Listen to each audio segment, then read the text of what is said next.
அருமையான தேவனுடைய பிள்ளைகளே, தேவன் நமக்கு முன்பதாக செல்லும் பொழுது, நம்மோடு கூட இருக்கும் பொழுது நமக்கு என்னென்ன காரியங்களிலே வெற்றி உண்டு என்பதை நாம் தியானித்துக் கொண்டிருக்கிறோம்.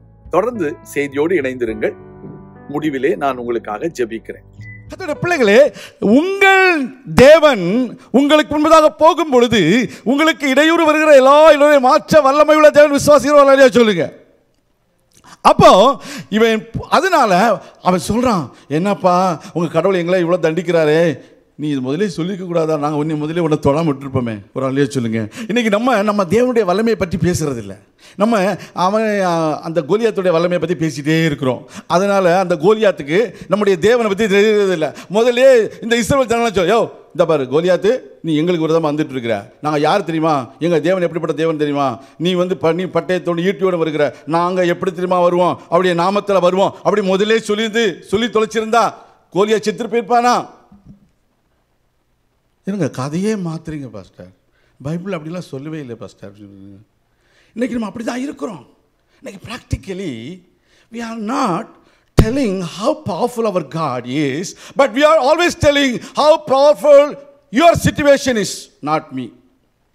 I don't want to say that.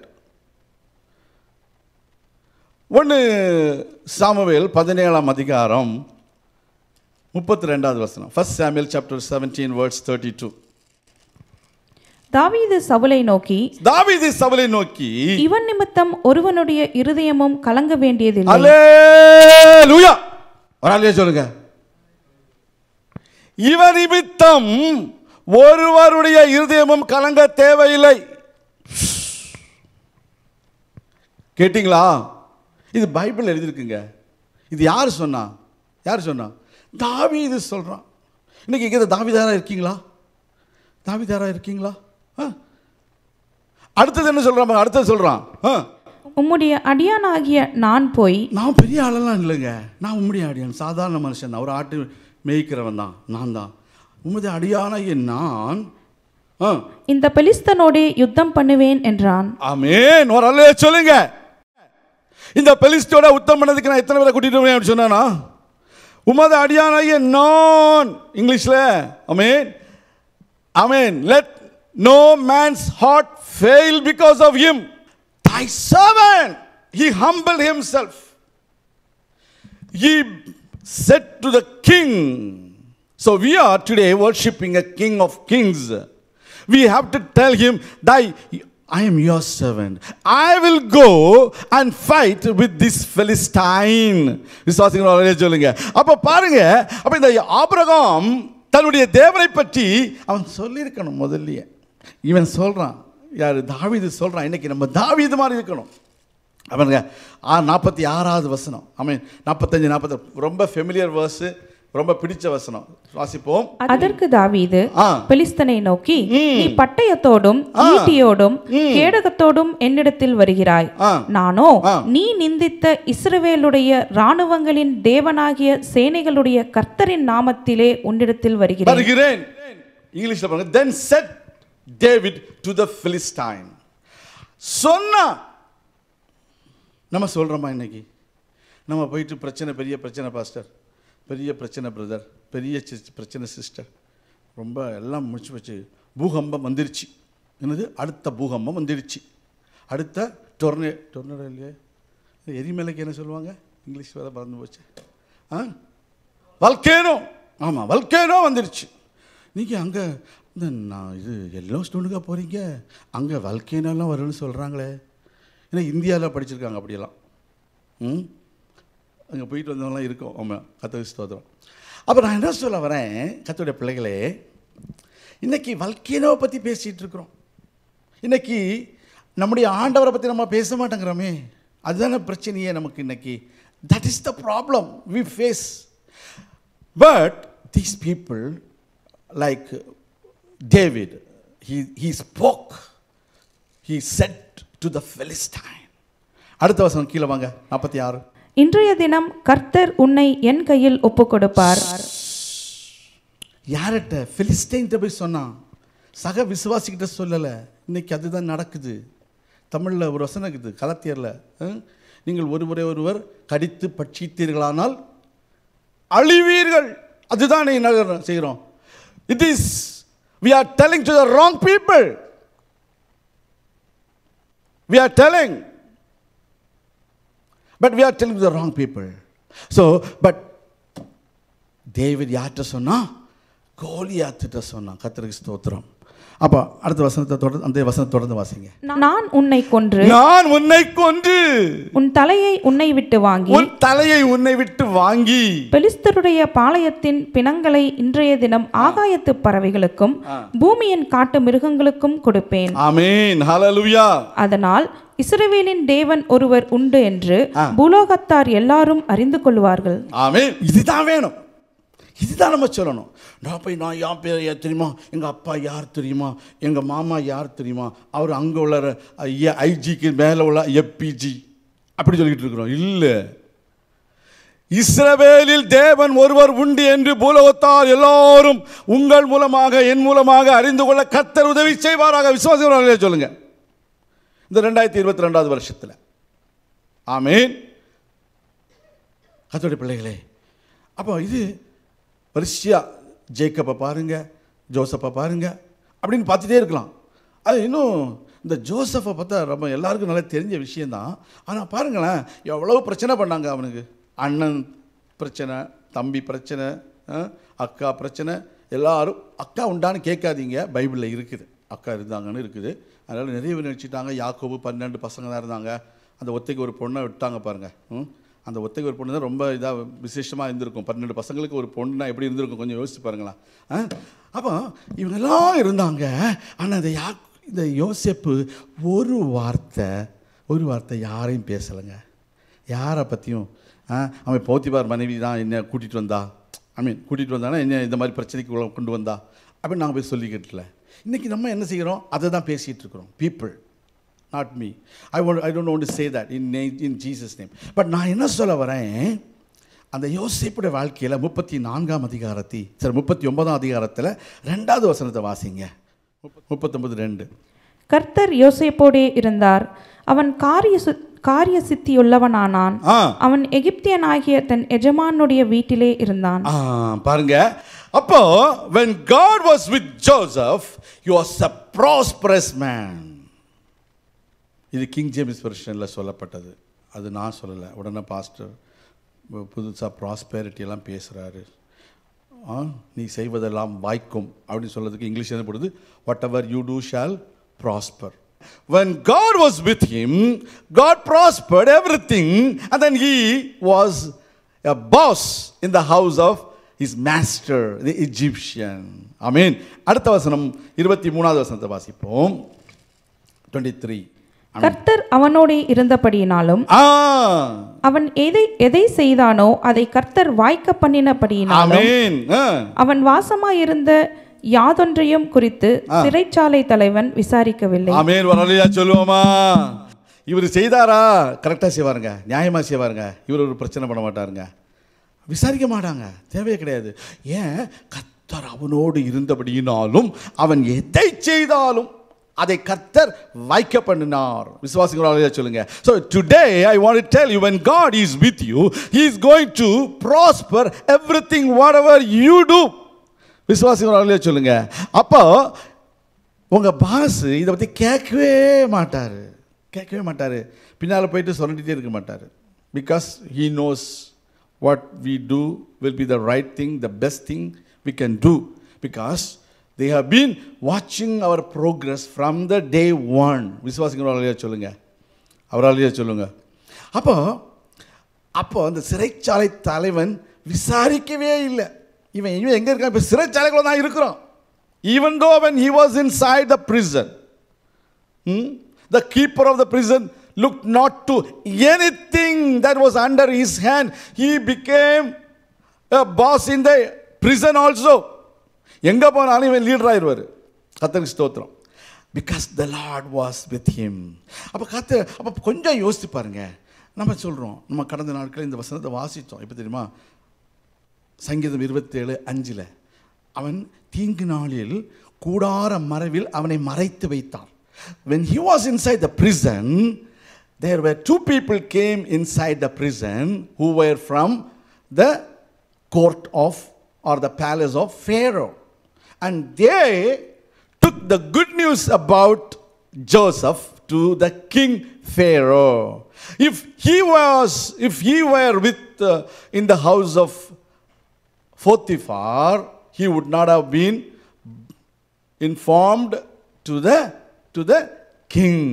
ராஜா இந்த போத்திபாருடைய வீட்டில் இவன் இருந்திருந்தான்னு சொன்னா, ஆண்டவர் இந்த ராஜாவுக்கு இந்த யோசேப்புடைய மகிமையை தெரிவிக்க வழியில்லை.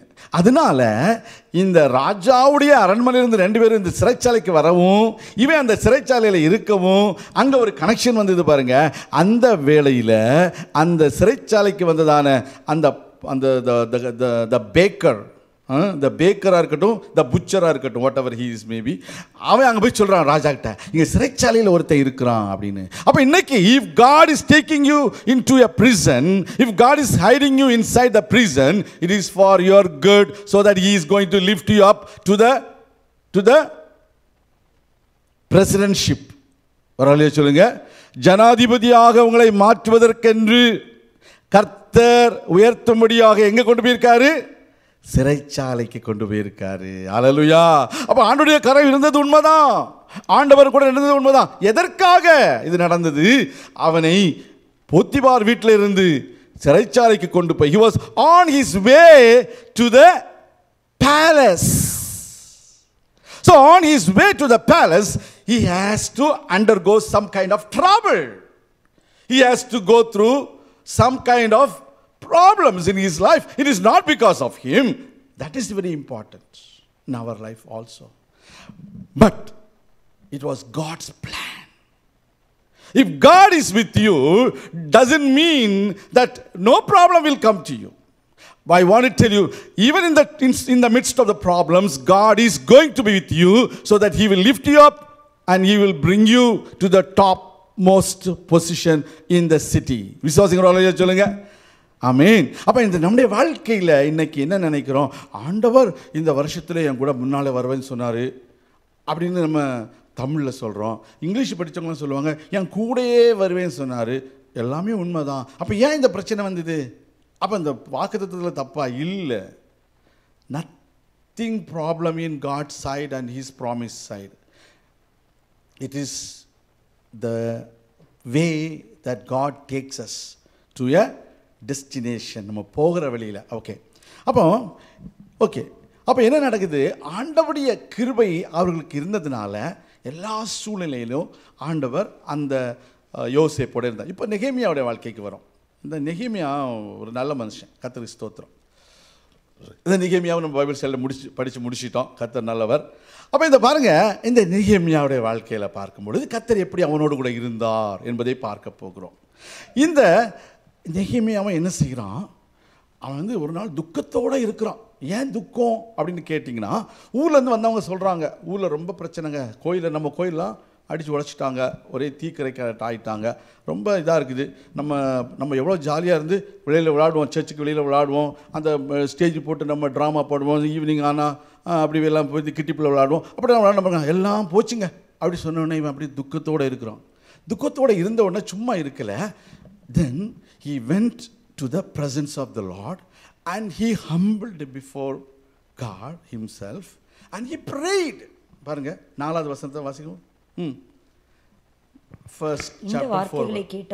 இந்த வார்த்தைகளை கேட்டபொழுது நான் உட்கார்ந்து அழுது சில நாள் துக்கித்து உபவாசித்து மன்றாடி பரலோகத்தின் தேவனை நோக்கி, பரலோகத்தின் தேவனாகிய கர்த்தாவே, உம்மில் அன்பு கூர்ந்து உம்முடைய கற்பனைகளை கைக்கொள்கிறவர்களுக்கு.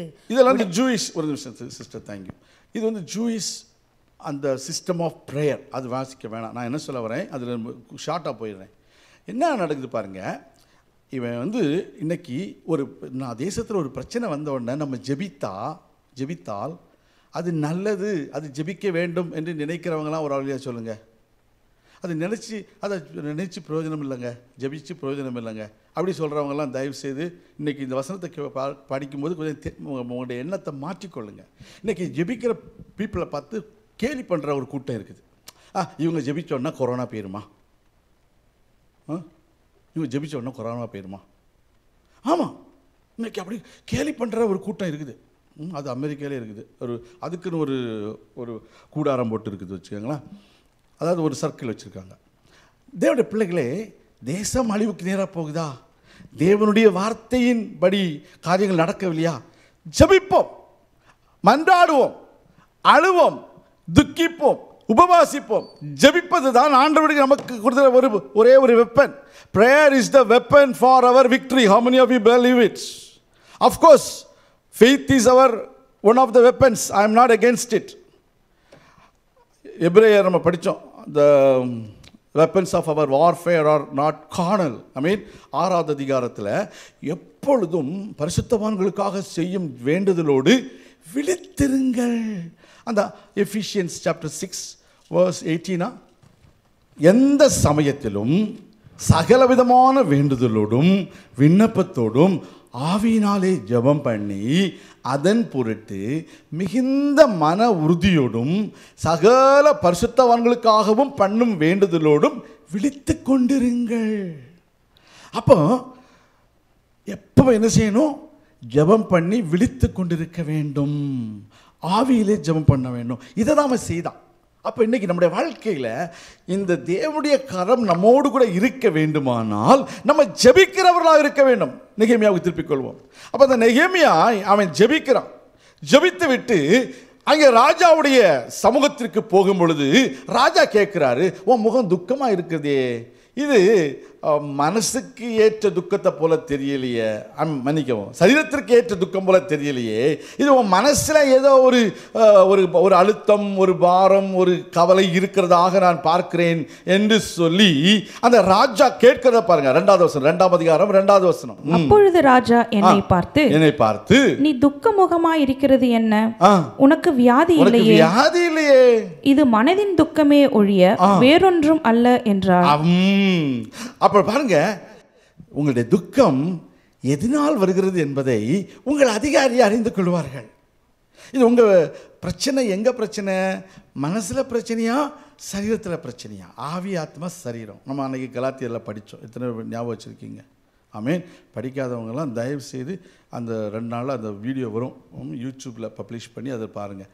அப்போ மனதின் துக்கமா சரீரத்தின் வியாதியா அப்படின்னு கேட்கும் பொழுது அவன் பயந்து போய் சொல்லிடுறான். ஒன்று, ராஜாவுக்கு சித்தமாக இருந்து அடியேனுக்கு உமது சமூகத்தில் தயை கிடைத்ததானால். ஆமீன். இதுதான் தயை கிடைப்பது.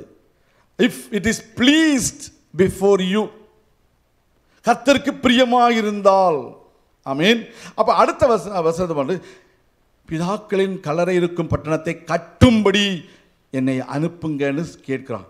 சொன்ன உடனேயே அங்கே தேவ பிரசன்னத்தினால் அவன் இருக்கிறதுனால அவனுக்கு என்ன கிடையாது? எல்லா உதவியும் கர்த்தர் செய்கிறார். விசுவாசிகளாக சொல்லுங்க, இன்றைக்கு உங்களுடைய மனசில் நீங்கள் வியாதி இல்லாமல் மனதில் துக்கத்தோடு காணப்படுகிற பொழுது, நீங்கள் ஜெபித்து விட்டு செயல்படுகிற பொழுது கர்த்தர் உங்களுக்கு காரியங்களை வாய்க்க பண்ணுவார். விசுவாசிகளாக சொல்லுங்க. அப்போ ராஜா ஒன்றுனே என்ன செய்கிறாரு? எல்லாருக்கும் கதவு வேலைக்கு தேவாலயத்திற்கிறதான கடிதம் கொடுக்கிறார். என்ன கடிதம்? பின்னும் நான் 7வது வசனம் வாசிக்கும் பொழுது, பின்னும் நான் ராஜாவை பார்த்து, ராஜாவுக்கு சித்தமாயிருந்தால் நான் யூதே தேசத்துக்கு போய் சேரும் மட்டும் நதிக்கு அப்புறத்தில் இருக்கிற தேசாதிபதிகள் என்னை வழிவிட்டு அனுப்பும்படிக்கு அவர்களுக்கு கடிதங்களை கொடுக்கும்படிக்கும் தேவாலயத்துக்கும் இருக்கிற அரணின் கதவு வேலைக்கும் நகர அலங்கத்தின் வேலைக்கும் நான் தங்க போகிற வீட்டின் வேலைக்கும் வேண்டிய மரங்களை ராஜாவின் வனத்து காவலனாகிய ஆசாப் எனக்கு கொடுக்கும்படிக்கும் அவனுக்கும் ஒரு கடிதம் கட்டளையிடப்படுவதாக என்றேன். என் தேவனுடைய தயவுள்ள கரம் என்மேல் இருந்தபடியால் ராஜா அவைகளை எனக்கு கட்டளையிட்டார். சொல்லுவோமா? நம்முடைய தேவைகளை நம்ம அதிகாரத்தில் சொல்லும் பொழுதே ஒரு பணிவான வேண்டுதல். ராஜாவுக்கு சித்தமா இருந்தால், if it is pleased for you or pleased with you sir or madam அப்படி சொல்லிட்டு உடனே அந்த அந்த அந்த அந்த மேடம், அந்த சார் எவ்வளவு நல்லவங்க தெரியுமா, நமக்குன்னு சொன்ன உடனே பண்ணிட்டாங்க. இல்லை, அப்படி சொல்லலாமா? என்ன சொல்றான்? என் தேவனுடைய தயவுள்ள கரம் என் மேல் இருந்தபடியினால் ராஜா அவைகளை கட்டளையிட்டார். ராஜா அவர் சொல்லுங்க. இன்னைக்கு தேவனுடைய தயவுள்ள கரம் நம்மேல் இருக்க வேண்டும். அதுதான் the presence of God. That's the blessing that we should always have. அப்ப அந்த தேவனுடைய கரம் நம்மோடு கூட இருக்கும் பொழுது ராஜா அவைகளை நமக்கு கட்டளையிடுவார். விசுவாசிகள் இல்லையா சொல்லுங்க. It is not because of the king, but it is because of God who was with, amen, நெகமையா. ஆமென். அதனால பாருங்க, எல்லாவற்றையும் கொடுக்கிறார். பணத்தை கொடுக்குறாங்க, தேவாலயத்திற்கு கதவு வேலைக்கா, நகரத்து அலங்கத்திற்கு வேலைக்கு, தங்க போகிற வீட்டின் வேலைக்கு வேண்டிய மரங்கள் எல்லாம் கொடுத்தாச்சு. எல்லாத்துக்கும் லெட்டர் கொடுக்குறாங்க, எல்லாத்துக்கும் லெட்டர் அங்கே கொடுங்க. அதோட பாத்திரமில்ல, கீழே வாசிச்சிங்கன்னா நிறைய இருக்கும். பஸ்ருங்க 18வது வசனத்தில் வாசிங்க. 18வது வசனம் மறுபடியும் வாசிப்போம். 18. என் தேவனுடைய கரம் என்மேல் நன்மையாக இருக்கிறதையும் ராஜா என்னோடே சொன்ன வார்த்தைகளையும் அவர்களுக்கு அறிவித்தேன். ஆமென். அப்பொழுது அவர்கள் எழுந்து கட்டுவோம் வாருங்கள் என்று சொல்லி அந்த நல்ல வேலைக்கு தங்கள் கைகளை திடப்படுத்தினார்கள். பாருங்க, என் தேவனுடைய கரம் என் மேல் நன்மையாக இருக்கிறது. விசுவாசிக்கிறார்கள் சொல்லுங்க. நீங்க விசுவாசிக்கிற உங்கள் தேவனுடைய கரம் உங்கள் மேல் நன்மையாக இருக்கிறது என்று விசுவாசிங்க. முதலாவது. ரெண்டாவது, ராஜா அஃப்கோர்ஸ் ராஜா தான் சாங்ஷன் பண்ணாரு. ஆனால் யாரு behind the scene? God was with நெகமையா. அப்போ அவன் சொல்றான், இதெல்லாம் நடந்து சொன்ன சகோதரர்களுக்கெல்லாம் ஒரு உற்சாகம் வந்துருச்சு. எழுந்து கட்டுவோம் வாருங்கள் என்று சொல்லி அந்த நல்ல வேலைக்கு தங்கள் கைகளை திடப்படுத்தினார்கள். நடப்படுத்தினாங்க. எல்லாரும் அவனை என்கரேஜ் பண்ணாங்க, அவனை உற்சாகப்படுத்தினாங்க. எல்லாரும் அவனு கூட சேர்ந்து கட்டினாங்க. கர்த்தருக்கு ஸ்தோத்திரம். அப்பொழுது அங்கே 2-3 பேர் இருந்தாங்க. அவங்க என்ன பண்ணாங்க? சன்பல்லாத்தும் தொபியா என்ற ஊழியக்காரனும் அரபியனான கேஷமும் இதை கேட்ட பொழுது எங்களை பார்த்து பரியாசம் பண்றவங்க இருப்பாங்களா? செய்வாங்க. பரியாசம் பண்றவங்க இருப்பாங்களா? இருக்க மாட்டாங்களா? செய்வாரா? இவங்க பெரிய டிரான்ஸ்ஃபர்மேஷன் சென்டர் பாப்பா. என்ன டிரான்ஸ்ஃபர்மேஷன்? டிரான்ஸ்ஃபர்மேஷன்னா என்னன்னு நமக்கு தெரியாது. பிகாஸ் மெட்டமார்ஃபியான்னு என்னான்னு தெரிஞ்சால் தானே நம்ம டிரான்ஸ்ஃபர்மேஷன் என்னான்னு தெரியும். முதல்ல இந்த சின்ன பட்டு பூச்சி அப்படியே ஒரு வண்ணாத்து பூச்சி எப்படி வருது பாருங்க, அந்த தான் டிரான்ஸ்ஃபர்மேஷன். அது தெரியாமல் இருக்கிற வேலை பார்த்துட்டு சிறிய புழு மாதிரி தான் இருக்குது, இந்த புழு பெருசாக வண்ணாத்து பூச்சி வரப்போகுதா அப்படின்னு பேசதான் செய்வாங்க. எனக்கு அவனுக்கு தெரியாது, அறிவு கிடையாது. ஆனால் அந்த பட்டுப்பூச்சியை பார்த்த பொழுது இதிலேருந்து ஒரு பட்டு எடுக்கிறதான ஒரு நூல் எடுக்க போகிறோம் அப்படின்னு தெரிஞ்சவங்களுக்கு, படித்தவங்களுக்கு தான் அது தெரியும். ஆண்டவரை பற்றி தெரிஞ்சவங்களுக்கு தான் அது பேசி அது சொன்னால் புரியும். எல்லார்ட்டையும் சொன்னால் அது புரியாது. ஆமென். அப்போ என்ன நடந்து பாருங்க, அவன் அதை செய்யும் பொழுது பரியாசம் பண்ணினார்கள், நிந்தித்தார்கள். நீங்கள் ராஜாவுக்கு விரோதமாய் கலகம் பண்ணுகிறீர்கள் என்று சொன்னார்கள். எல்லாம் சொல்லுவாங்க. ஆமென். அதற்கு நான் மறுமொழியாக, அப்படியா? அப்போ ராஜாவை எப்படி கவனிக்கிறது? எப்படி கவனிக்கிறது? யார் மூலமாக கவனிக்கலாம்? ராஜாவுக்கு எது பிடிக்கும் அப்படின்னு நம்ம போகலை. இவன் என்ன சொல்றான்? அதுக்கு நான் மறுமொழியாக 20வது வசனம். அதற்கு நான் மறுமொழியாக, பரலோகத்தின் தேவனானவர் எங்களுக்கு காரியத்தை கைகூடி வர பண்ணுவார். அவருடைய ஊழியக்காரராகிய நாங்கள் எழுந்து கட்டுவோம். உங்களுக்கோவென்றால் எருசலேமிலே பங்கும் இல்லை, பாத்தியமும் இல்லை. ஆமென். உங்கள் பேர் விளங்க ஒன்றும் இல்லை என்று அவர்களுடனே சொன்னேன். உங்கள் பேர் விளங்க ஒன்றும் இல்லை என்று அவர்களுடனே சொன்னேன். கரங்க தட்டி ஒரு அல்லையா சொல்லுவோமா? Children of God, I want to tell you, the God who promised is faithful and he is able. He will do it. ஸ்தோத்திரம். நம்முடைய வாழ்க்கையில் நம்ம எப்படி இருக்கிறோம் கொஞ்சம் யோசித்து பாருங்களேன். நம்முடைய வாழ்க்கையில் ஆசீர்வாதம் நமக்கு தேவை. ஆனால் அதுக்கு சில படிகள் இருக்குது. அந்த படிகள் வழியாக போனால் தான் அந்த ஆசீர்வாதங்களை பெற்றுக்கொள்ள. நாங்கள் ஆண்டவர் எல்லாவற்றுக்கும் ஒரு படி வச்சிருக்கிறார்ல. ஆண்டவர் எல்லாமே, God is a God of systematic plans for everything. ஆமென். அப்போ அந்த சிஸ்டமேட்டிக் பிளான்ஸை நம்ம அறியாமல் நம்ம என்ன செய்கிறோம்? சில வேளைகளில் ஏதோ நினைக்கிறோம் இல்லையா? இல்லை. ஆண்டவர் 5 அப்பத்தை 5000 பேருக்கு போஷிக்கிறது உண்மைதான். ஆமாம், அவருக்கு ஒரு சிஸ்டம் இருக்குது. நம்ம என்ன நினைக்கிறோம்? நம்ம சிஸ்டத்தின்படி ஆண்டவர் போடணும்னு நினைக்கிறோம். இல்லை, அவர் அந்த 2 பேர் ஒருத்தன் எத்தனை பேரை துரத்துவாங்களாம்? ஒருத்தன் எத்தனை பேரை துரத்துவாங்க? 1000. 2 பேர் சில்ட்ரன், 2 பேர் எத்தனை பேர் சொல்லுவாங்க? How many? 2 times 1000?